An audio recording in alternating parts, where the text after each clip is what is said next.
Hello and welcome to the Cleveland Browns Dawgpound South podcast. I'm your host, Steve Gill.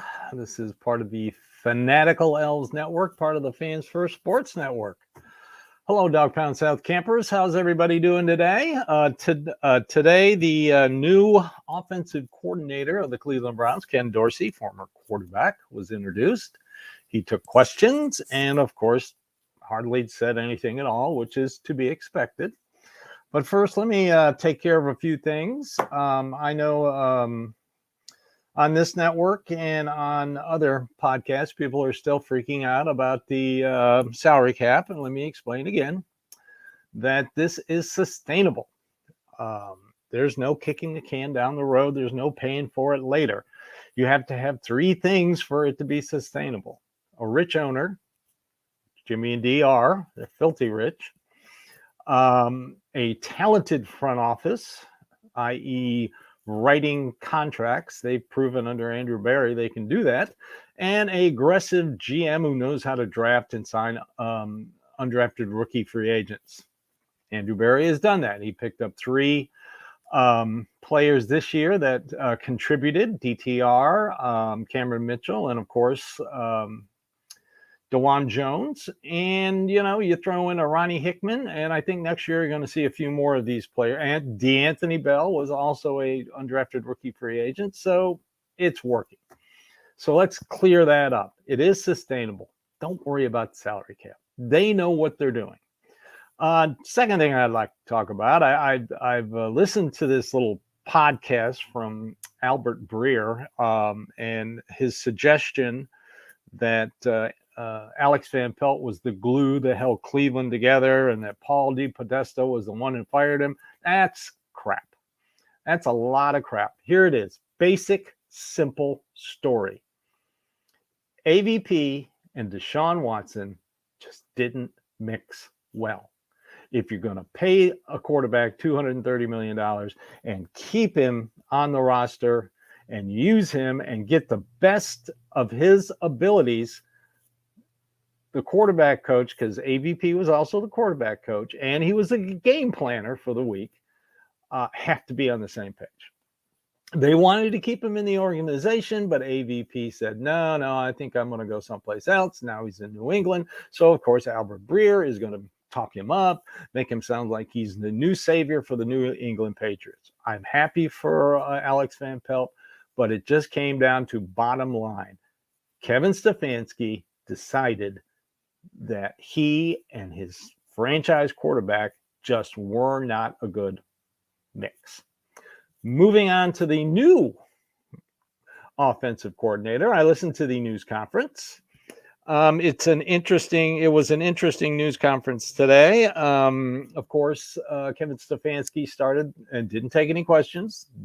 He shouldn't. He didn't last year when Jim Schwartz had his news conference. He was introduced, and Kevin Stefanski got the heck out of there. Play calling is still up for discussion. After listening to Ken Dorsey, I have a feeling, and I may be the only one who thinks this. I've already seen on social media, other people don't think this. I think he's going to be calling plays. He talked about he needs to put his premier quarterback in the best position to win.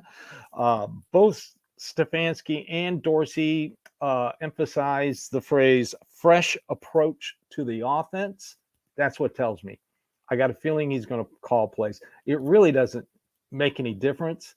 Last year, Kevin Stefanski let the defense and the special teams go, let his coaches take care of it, and they did an excellent job. So I think his transition to a head coach who oversees everything is to have Ken Dorsey call plays. Also, he talked a lot about revamping the offense to fit Deshaun Watson. A lot has been made that Deshaun Watson doesn't like scripted first drives. He emphasized they're going to do what's best for the team. He said he can understand some quarterbacks don't like scripted for first drives. Some do. He's going to mold and shape the offense to benefit everyone. Also, he addressed turnovers, high priority for him. Can't turn the ball over to win games. That's basically what he said. And I agree with him. Turnovers last year were incredibly bad. They were the worst in the league, and it finally caught up to him in the wild card game. Loves the offensive line. We still don't know who the offensive line coach is. They did interview Andy Dickerson, but I'm hearing that Alex Van Pelt would like to hire Andy Dickerson. He is right now interviewing with a bunch of teams as an O-line coach.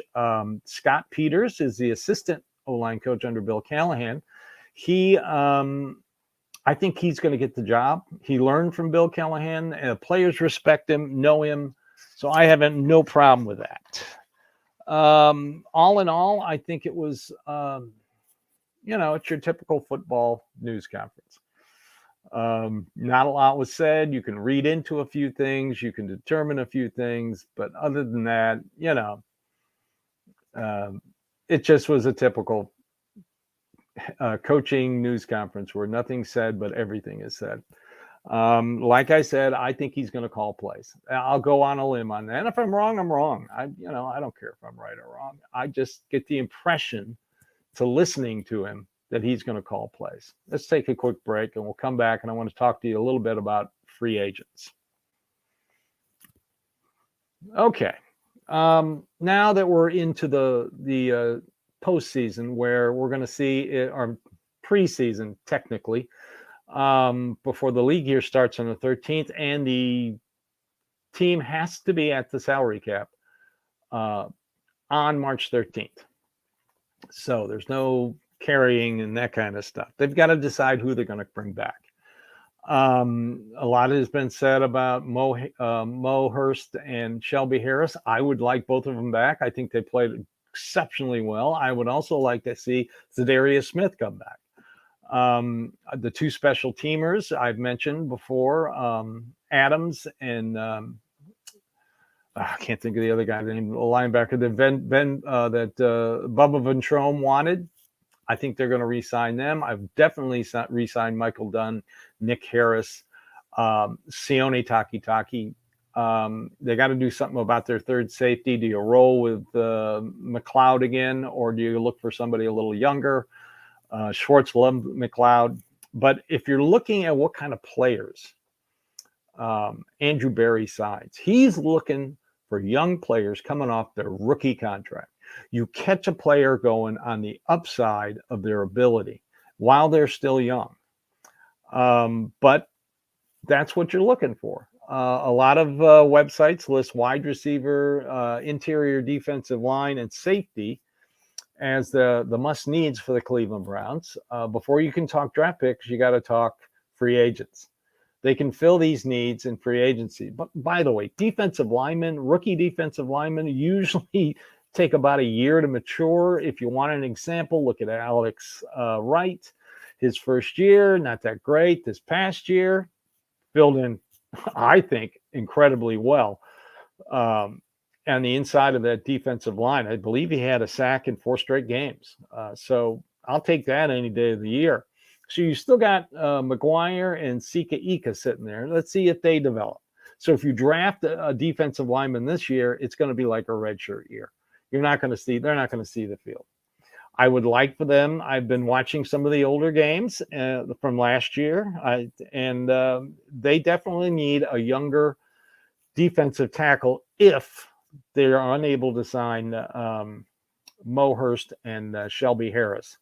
They got to make a decision on Jordan Elliott. How well does Jim Schwartz like Jordan Elliott? He made him play during preseason, so he was looking for something from him. He was kind of just good, average. People still ran the ball on the Browns. So keep that in mind when you're talking about wide receivers, a veteran offensive tackle. I still think they need one more. I think the James Hudson experiment is over.